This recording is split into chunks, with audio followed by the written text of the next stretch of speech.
Hello everyone and welcome to the Smashy Business Show. Today is Tuesday, July 29, 2025 and I'm Abdul Majid Awan. And I'm Warda Ahmed and we've got a packed show for you today. So first up, Netflix and Shahid have united in a first ever joint subscription for the MENA region. Qatar is threatening to halt liquid natural gas exports to the EU over their sustainability law and tax, I would say. Shame on you, Anthropic. Gulf investor has slammed the AI giant over their leaked memo revealed by Wired. And finally, Kattan, founder of Huda Beauty, calls out Kim Kardashian over Israel support after a viral Tucker Carlson clip. As what calls Kim Kardashian the queen bee, the queen bee of queen bees. But yeah, Huda-Kim has called her out. We'll tell you about the whole story later in the show, so stay with us. But very first story, very first start, it's in a first for the region, the Gulf region, the MENA region.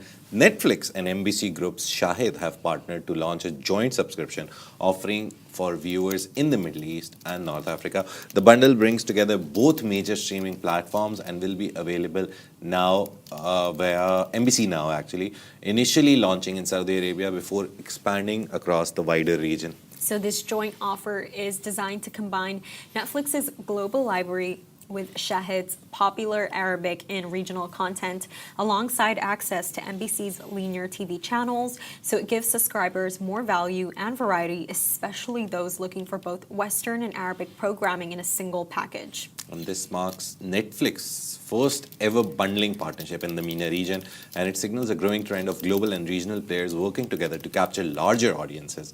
The package comes with over 21% in savings compared to separate subscriptions, tapping into the region's increasing demand for digital entertainment. So with the launch, NBC Now positions itself as a digital hub, not just for streaming, but for an all-in-one entertainment experience. It's a bold move that could reshape how content is bundled, distributed, and consumed across the Middle East.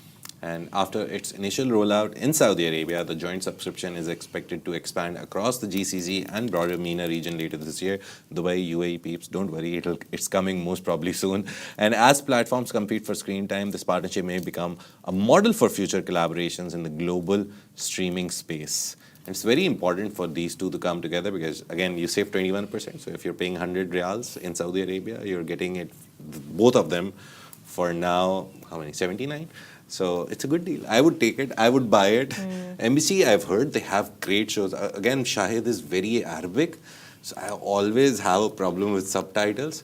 But I've seen Spanish shows. I think people have seen K-pop, Korean shows. So I think, what also happened here, Majid? I think it's a case of Netflix actually having the same amount of subscribers that Shahid has in the Middle East. They're both at, I believe, 3.5 million subscribers.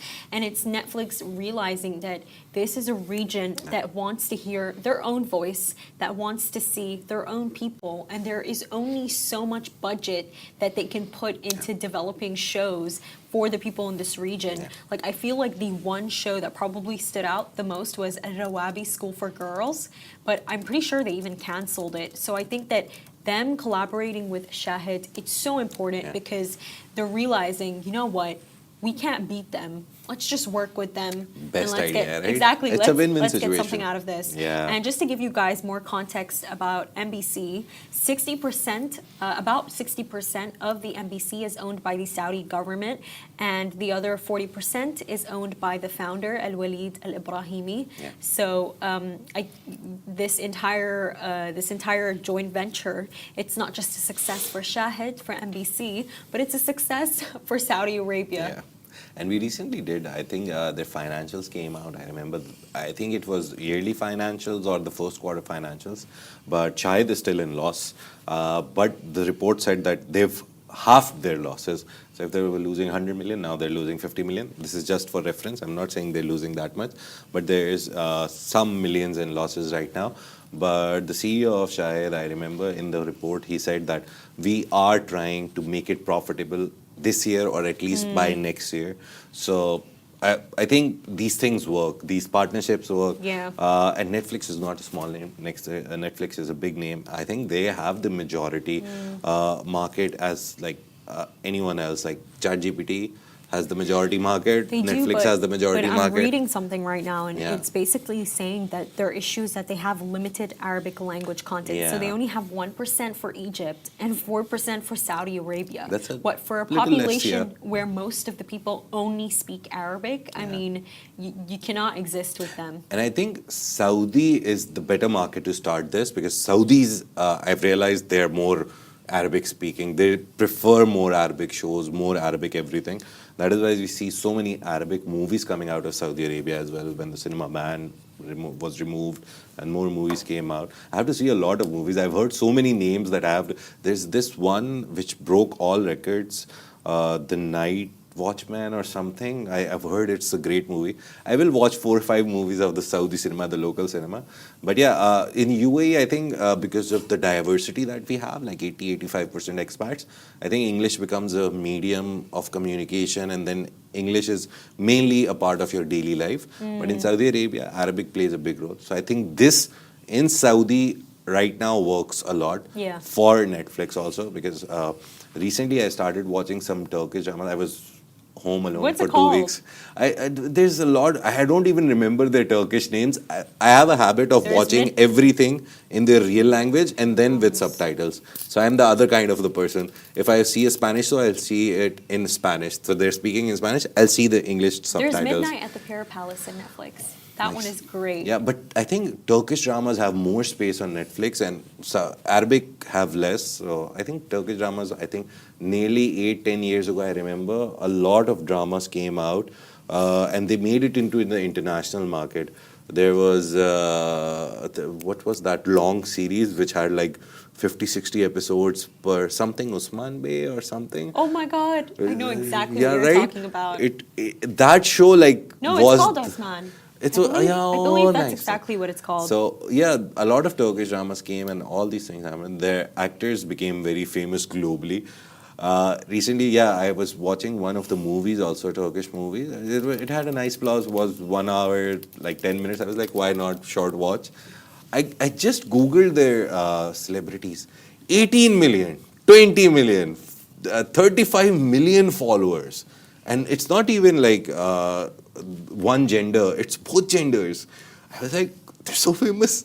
Like, it's a lot, 25 billion followers. It's No, a you lot. would not believe how much Arabic households love Turkish dramas. Yeah. Honestly, there's this one Turkish drama. It's called Fatma. Oh yeah, I've seen that one. The Was cover famous. I've seen, yeah. You know, Majid, I actually grew up watching it. I remember every single when I would go to Sudan during my summer, every single day at 7 p.m. You the have to sit entire down. family we would collectively watch it together. When I say collectively, I mean me, my mother, my parents, my cousins, my grandma. That show was everything to us. Nice. So they're really important. So I think the way Turkish dramas entered the international market and became so big, and the celebrities became so big, and the industry overall then became so big, Arabic cinema has the tendency, has the potential. We recently did one story about their movie getting 500,000 ticket sales also. So it shows you that there is potential, and soon enough you will see that Arabic cinema will be a complete thing of its own, and the celebrities will not be like normal celebrities or regional celebrities. They will be global celebrities. And even right now, some of them are, but eventually it will grow into a bigger. There is a lot of potential. So moving on, I think the next story is a little warning based. So Qatar, I remember we did discuss this story like 4 or 5 months ago. Before, we did. yeah. And honestly, you know, when I think about it, there's this audio that's trending on TikTok, Majid, that goes like, well, if it isn't the consequences of my actions. So this is exactly what is happening. So Qatar is warning the European Union, basically all of Europe, that it may reconsider its liquefied natural gas exports unless Brussels backs off on a controversial new law. The law in question is the Corporate Sustainability Due Diligence Directive, CSD Cube, I think, which aims to hold companies accountable for environmental and human rights standards across their supply chains. So, according to a letter reportedly sent to Belgium's government and seen by Reuters, Qatar's energy minister called the EU law overly intrusive. He warned that measures like these could drive major energy exporters like Qatar away from the European market. There is no small threat. Qatar supplies between 12% and 14% of Europe's LNG, a critical source of energy, especially since Russia's invasion of Ukraine. And the CSDDD, the CSD Cube law, is still being negotiated, but it has already sparked pushback from global suppliers who argue it clashes with their own climate policies and could disrupt long-term energy contracts. Qatar's message puts added pressure on European companies like Shell and Total Energies that have strong ties with Doha. So the European Commission has acknowledged receiving Qatar's concerns and says similar letters have come from other countries. While Brussels is proposing to delay and soften parts of the legislation, Qatar says those changes don't go far enough. And as talks continue between EU lawmakers and member states, the future of the law and Europe's energy security remains uncertain. Qatar's move is a signal that energy diplomacy and climate regulation are on a collision course. So basically, what happened here is the EU they have this sustainability law where basically if you're selling a good that is bad for the environment, you're going to be taxed 5%, I believe, on your annual profits. And if you're thinking, wait a minute, 5% is not a big number. 5% of, say, $1 million is $50,000. These deals are in billions. Exactly. Yeah. So that the amount is probably even more. So in this case, what's happening is it's so hypocritical in nature because you have the European Union that's like, oh my God, please give us liquid natural gas. We need it. We can't go to Russia. We really can't. Yeah. We're boycotting it. And then they're like, okay, but since you're selling it to us and it's bad for the environment, we're going to tax you 5% on that. That doesn't make sense. I mean, to be honest with you, if I see Qatar cut it off, like, it won't be wrong. It's like you don't cut the hand which feeds you. Exactly. It's as simple as that. You're making them pay for the thing that they're doing for you. It's a you problem. It's you who doesn't want Russian gas. Okay, understandable. Whatever ideas that you have. But again, whoever is giving it to you and is supporting you is helping you go through the winters through that gas, making your houses warm, letting you cook. Don't tell them that, oh, we'll tax you extra. Why? Doesn't make sense, has no logical sense. I think Europe has gone too much into on one side of the scale. They want sustainability to become such a normal thing that they just want to finish everything else. Okay, it's a good thing. Recently, we've seen a lot of Middle Eastern and Gulf leaders who are heads of very important companies. Aramco head, I remember. Then Qatar, Al Fali, the Minister of Energy, and he's the head of Qatar's biggest LNG company as well. Then we saw UAE's, what's his name? Sorry, His Excellency, the head of ADNOC. He also said, make energy great again.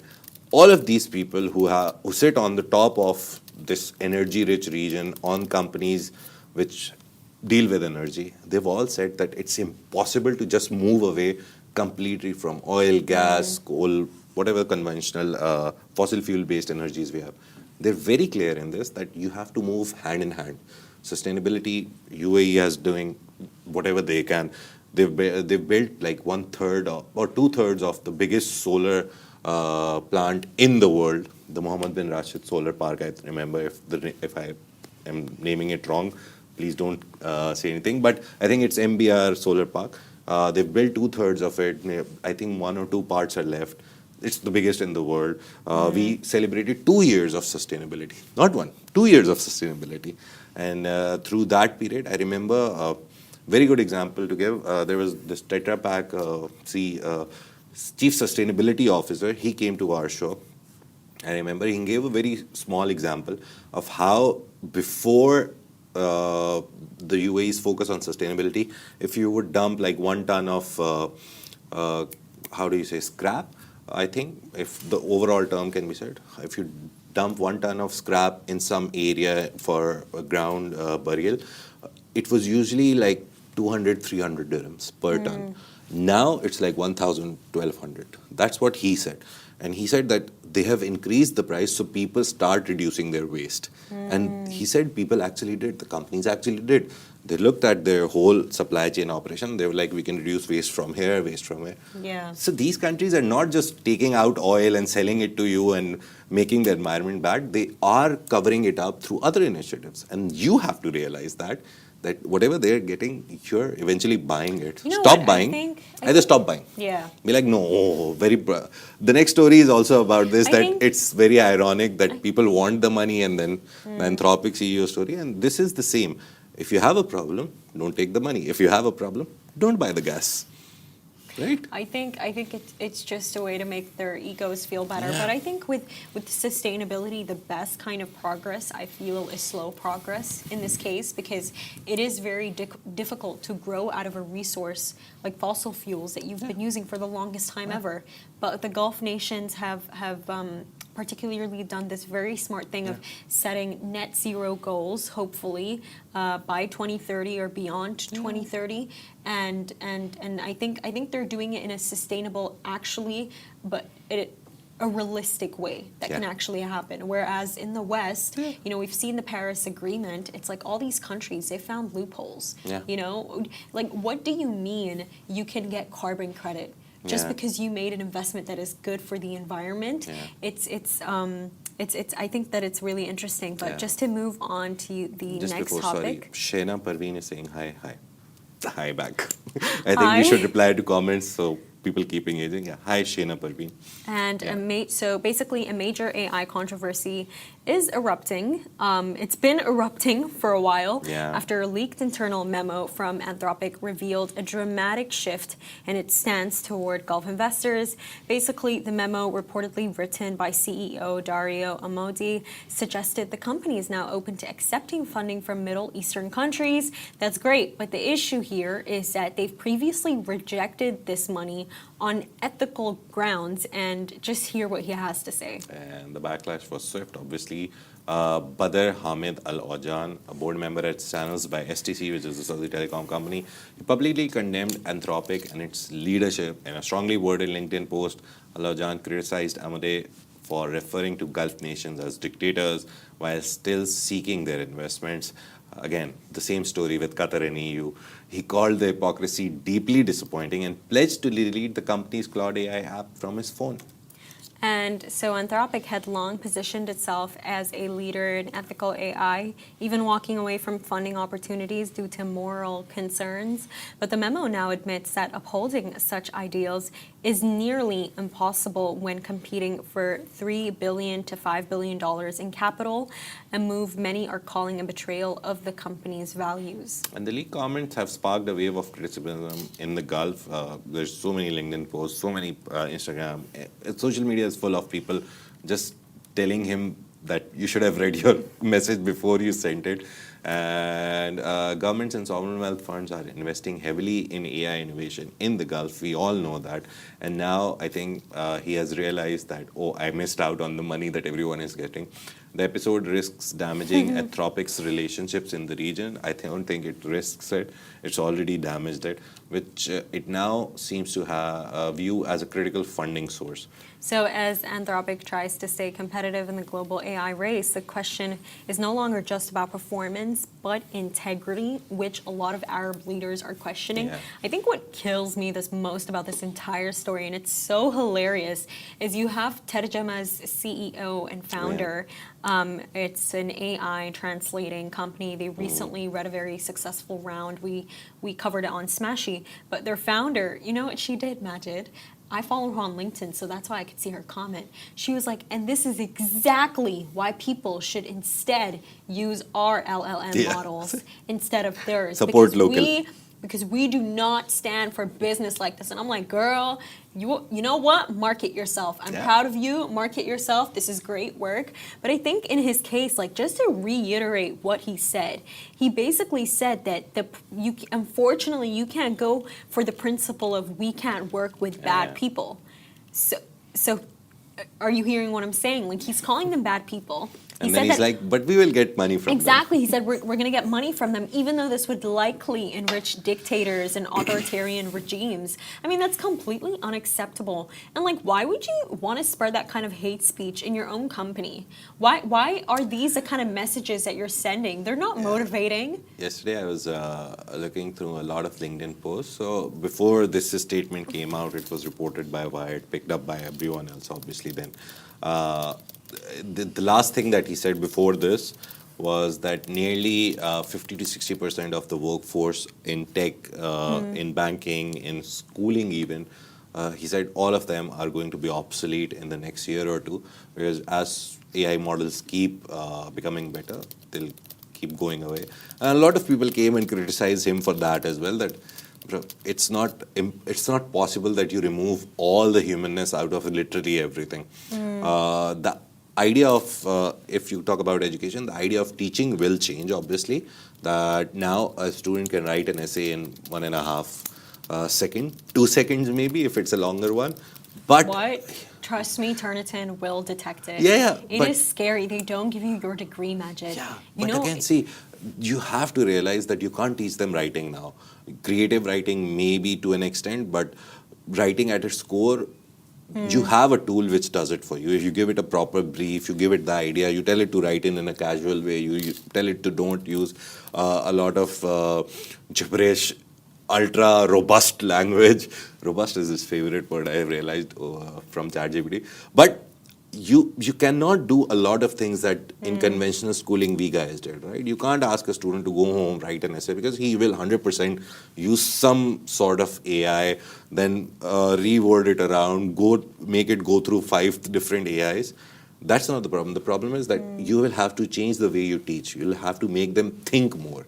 So classroom environment will become more important, not homework. Homework will become obsolete most probably. Classroom environment, thinking, questioning. I think you can't, prompting even. The way you prompt an AI, the way you write an AI to do this, to do that, that is to the core of it, it's like asking a good question, right? If you ask an AI a proper, good, detailed question, it will give you a proper, detailed, good answer. And there's a very... it's one of my favorite hadith. It's a saying by the Prophet Muhammad ﷺ that asking the right question is half of knowledge. I remember this because I used to have a diary when I was young, and my mother used to make me write one quote every day. So it was either hadith or a good saying, and I remember that one hadith, that half of the ilm, I think ilm is a Arabic word, right? Ilm is a Arabic knowledge. Word. Yeah, so it goes like asking a good question is half of knowledge. So I was like, okay, so prompting will be taught, like, okay, you want to write an essay. But trust me, they're pretty strict on this. I have a friend, Majid, she wrote an essay. She's all on her own. She wrote the entire essay on her own. And they were like, no, 1 second. Do you know what she did, though? At the end, she wrote the entire essay on her own. At the end, she was like, God damn it, I did not put any sources. I did not put any in-text references. So she was like, you know what? I'll just give the essay to ChatGPT and I'll ask it to give me references. She took the references and she put it on her essay. They realized some of those references were not real. Yeah, Chat does that sometimes. It gives you have to check it, right? I know. That's your job to do it. It gives you references that are not real. She was not allowed to graduate. She had to rewrite the essay all over again. So trust me when I say this. No, you cannot do this AI thing with essays. Even by the way, if they cannot thesis prove, is obviously the Magic, longer version. even if they cannot prove that you did not use artificial intelligence, you know what they'll do? The professor will be so petty, they'll give you 40%. And that is like 1% away from failure. So please, I do not recommend this. Don't do it. I think, but you have to realize, how long can you carry it on? There will come a time when teachers will be like, okay, I know you'll write an essay using ChatGPT, but let's go about thinking about this topic in a different way, teaching in a different way. Right. So obviously, it's going to be a lot of disruption. Your choice of sources has to be better. Yeah, your choice of more from even the sources. I can ask ChatGPT to give me, I want sources from this place. So even that will happen. I think it's more about thinking. Now you'll have to think more. The idea of discourse, not arguments, not debates, not speeches. The idea of discourse, the Aristotelian proper way of discourse, that you both talk to each other to learn something, that will come back. To be honest, it's a lot good for students nowadays, because information is at their fingertips, literally. Our fingertips was still delayed because we had to Google, then open a link and be like, which one do I trust? Do I trust this source? Do I not? With them, they're like, yeah, bro, ChatGPT, what's up? This, need this, and this, and this. And they get all of it. Yeah. So it's quicker access to information. So they have to think more. So even I remember Turnitin, when ChatGPT was launched in November 2023, I think. As soon as it came, Turnitin for the first, I think, 2-3 months, they were like, yeah, we can detect it. And after like 2 months, they were like, sorry, we can't. No one can. Yeah, and even now you Google, what's it called? Plagiarism checkers. You'll have 1 million of them. They can't with 100% certainty say that it's AI generated because AIs have become so advanced. You can tell it to write it in a very casual way without using any of these words. Don't use technical language. Remember you guys were Googling yourselves on ChatGPT? Like searching for it was actually literally knows your tone. Imagine it was literally telling people where I grew up, how I used to work for Lush, everything. But just to get back to this topic, I'm so sorry. I just have something extra to add here. I think what was so interesting is in the comment section on the Financial Times piece on this entire story, and even in our own comment section, people were so funny. They were like, we feel like he really does need to shut up because number one, Claude AI, their AI model, is not even at the top. I believe it only has like 4% of the total market share. Obviously, ChatGPT is number one, but it's not number one. They're burning so much cash so that they could actually keep it running for people. And it almost got me on this. And then in our own comment section, people were saying that he was Israeli. However, when you actually research it, it's nowhere. I can't find it. I can't find, like, it doesn't immediately say this person is from XYZ. Yeah. And I think we've discussed this before, Majid, how sometimes for these founders, they have to almost cover where they're from so that they can get funding, and vice versa. Also for Arab founders, they probably don't want to reveal that they're Palestinian because they're not going to get the funding that they want. But we have so many examples. I remember there's this newsletter that I've subscribed to, Rich subscribed to. You also, I think Baraka. Was it TechCrunch? No, the Baraka one. Remember there was a part, we have now AI help assisted investing something. We did a story on that and we wrote Canadian because we tried to find to our best. I used literally all the ChatGPTs, all the bots out there to try and find that guy's nationality. Is he Palestinian? Is he Jordanian? Everywhere it said Canadian because he has a Canadian passport. Good enough. We wrote Canadian and he messaged back to our founder and he was like, I would have loved it if you wrote Palestinian because I am Palestinian. And the point was that we didn't know because we dug deeper than the deepest pits. No one mentioned him as Palestinian, not even on right? Forbes, and usually they do say the even nationality. with a lot of other founders, you always, like Amjad Masad, we cover him a lot. He's the founder of Replit. It's a Silicon Valley startup, helps you make apps through an agent. And it's doing great. Yeah, and we always write Jordanian American. But actually, he's also Palestinian. So he's Palestinian, Jordanian, American. And people got offended. But it's like this information is not publicly out there. You can't even find it. You cannot make up somebody's nationality because, okay, fine, if you get it almost right, that's okay. But if you get it completely wrong, that is just absolutely and also, offensive. there is a problem. He is from Palestine. A lot of founders are from Palestine. But when the Nakba happened, when they were thrown out from their own homeland by Israel, they moved to so many countries. They moved to Egypt. They moved to Syria to an extent, smaller extent. A lot of them moved to Jordan. So all of them nearly got Jordanian passports. So I don't know how we can find their Palestinian apart from them telling us. But because everyone writes Jordanian to them. Just on the point of why these nationalities of these founders are so important, it does dictate the kind of product that you're going to receive. We just saw a while ago how with Grok, when someone asked, who's the best figure who could fight anti-white rhetoric, it responded saying Adolf Hitler. Obviously now I feel that they fixed its engine. Another great example, one of the co-founders of OpenAI and one of its top scientists is this guy called Ilya His name is Ilya. And Ilya is its top scientist. And then you have Dario here, the founder and CEO of Anthropic, who's speaking about the Gulf like this. So my point here is to say, don't just watch Sam Altman's video of guys like, you know that your messages with chat aren't private, can go in a court case. You have to realize that your messages can be used for so much more when these are the kind of founders that are leading the directive of these companies. So I would be more careful. I'm right now I'm listening to my own advice too, because I did not realize it either. But yeah. See, I've realized over so many years of my life, everything you put on internet, even if it's like the best privacy app with the best privacy settings, with anything, it stays there. I have this feeling, I don't know if theoretically or technically it's right or wrong, but I still think whatever you put, it's there somewhere. Majid, are you still against Apple Pay? Yeah, I still don't use it. A lot of people ask me like, bro, why? I was like, still a physical card is better for me. So you're telling me every single time you input all of your card details all over again? Yeah, I've realized that I've remembered the number, so I'm like, done. This is crazy. Yeah, in my time, we used to remember all the numbers. Like in my phone, I still remember my brother's first number, my father's first number, my mother's first number. Like 4 or 5 friends, I still remember their numbers because we had a habit of keeping them in mind. And then in Pakistan, after like some time when we got smarter phones, with a lot of numbers that you could save, you would get robbed. So you had to remember the important numbers to call someone from a telephone or something. So yeah, we've gone through like this. But yeah, last story for the day, the Dubai-based beauty mogul, entrepreneur, one of the most famous people you'll find in the Gulf region, Huda-Kim, has sparked controversy. I won't say it's a controversy, it's a very good calling out to Kim Kardashian, and she's publicly called her out over her stance on Israel.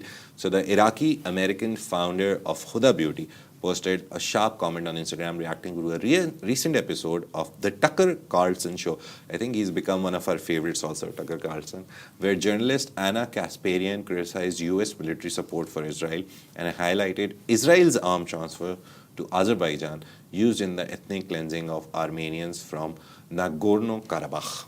So referring to the segment, Kattan wrote, I always wonder why Kim Kardashian pretends not to know that and supports Israel while using the Armenian genocide as part of her heritage. So the remark quickly went viral. It actually had the most likes in the comment section, reigniting debates around celebrity activism and moral consistency, especially among such high-profile figures with global influence. And Kardashian, whose late father was of Armenian descent, has previously spoken about the Armenian genocide, but her recent response to a pro-Palestine protester at Germany's OMR Business Festival drew mixed reactions. When interrupted during her panel, she simply said, "Free everybody," and added, "I sympathize with the people of Israel and with those in Palestine." And for those who might think, like, this is something so nice to say, someone told her, "Free Palestine," and her response was, "Free everybody." Yeah. So that means that she's probably under that same sentiment of Hamas. She doesn't want to lose the show, I think. You think? And so according to an Associated Press investigation, in fact, Israel supplied nearly 70% of Azerbaijan's weaponry from 2016 to 2020. Those same weapons, including drones and missiles, were used in the 2023 offensive in Nagorno-Karabakh.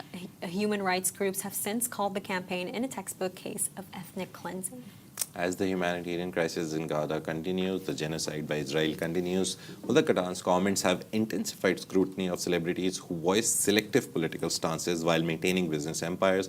With nearly 60 million followers, her post and signals growing pressure on influencers to confront global events with greater transparency and consistency. Look, I think instead of keeping up with the Kardashians so much, she should probably keep up with the genocides that are going on and give them more attention. But, for me, what's interesting is if you actually take a look at Kim Kardashian, by the way, it is true. All she does talk about is the Armenian genocide. It is something that is. Never talks about Israel's role? No, she does not. Even and she is a very grand supporter of Israel. She does hold that Western mindset of, oh, this is all happening because of Hamas and because of Hamas not freeing the hostages and how many hostages even are they? Does that even It was amount? Does that even amount to killing over 50,000 people? That does not make sense. But I think for me here, what's interesting is she owns something called Skims. Yeah. Skims, it's this body wear brand. It's extremely successful, and it's My actually wife really. has it. I do too, and it's Everyone extremely has good it. quality. And by the way. This is not the first time that Kim Kardashian has been called out for being tone deaf. Before she made Skims, she called it another name, Majid. Her name's Kim, right? She called it Kimono. She called it Kimono, and the internet went crazy on her. I was like, oh my God, is this a moment where they're going to finally cancel Kim Kardashian? And then She changed it. her PR was really smart. They came up with Skims. And by the way, now, Skims actually sells through this region through Altair Group's UNAS. And Altair Group, if you know them, they franchise a lot of brands in the region. I can just name a bunch: Maserati, Ferrari, Land Rover, Prada, Bulgari, Bloomingdale's. They have a lot of brands, and it's just so interesting because she sells it here in this region, and it makes me think that, you know, I don't think she's doing this intentionally, by the way. I just think that she just does not understand what's going on. I mean, she called her brand Kimono. Yeah. Why would you think that would fall well with people? I think sometimes these people, or even not her, if her marketing or PR team, they must have thought, oh, it's a nice, cool word play and they can do it. Doesn't work always. It's the only nice wordplay I've seen last is Humane, the Saudi AI company. The way they You put mention this AI, every time. yeah. No, sometimes you have to Yeah. appreciate the genius that people come up with. Not because in this time again, coming back to AIs, everyone is getting their ideas from, oh, give me 10 smart lines, smart taglines. But if someone actually comes up with humane, it's a nice idea. Hopefully it's not ChatGPT, but even if it is, it was a good idea by ChatGPT and the person asking it. So yeah. Yay. Okay. My wife is getting weird in comments, but we have Mildred. I would try to give a shout out to everyone. Millie is live on the show. Hello, Millie. She's our business operations housekeeping. She helps us get everything that we need in the office. Thank you, Millie, for being here. And thank you, our production team. And yeah. that's a wrap for today, everyone. Thank you so much for tuning into the Smashy Business Show. Make sure to follow us across all social media channels at Smashy Business and stay ahead with our daily newsletter. You'll find the subscription link in the description. This has been a Smashy Business Show, a Smashy Business production, part of the Augustus Media Podcast Network. A big shout out to our 2.5 million monthly listeners. Recently got an update in the morning on the channel. We're going up and up. We've started, I think, distributing on multiple platforms. So if you're one of the new listeners which are listening to us from some other platform, thank you very much. If you like the show, if you have any feedback, wherever you are, whatever you're doing, if you're listening, just put in a comment. We'll read that comment. We'll make sure to read it and include that feedback in our show. Thank you so much. Have a great day and see you on Wednesday.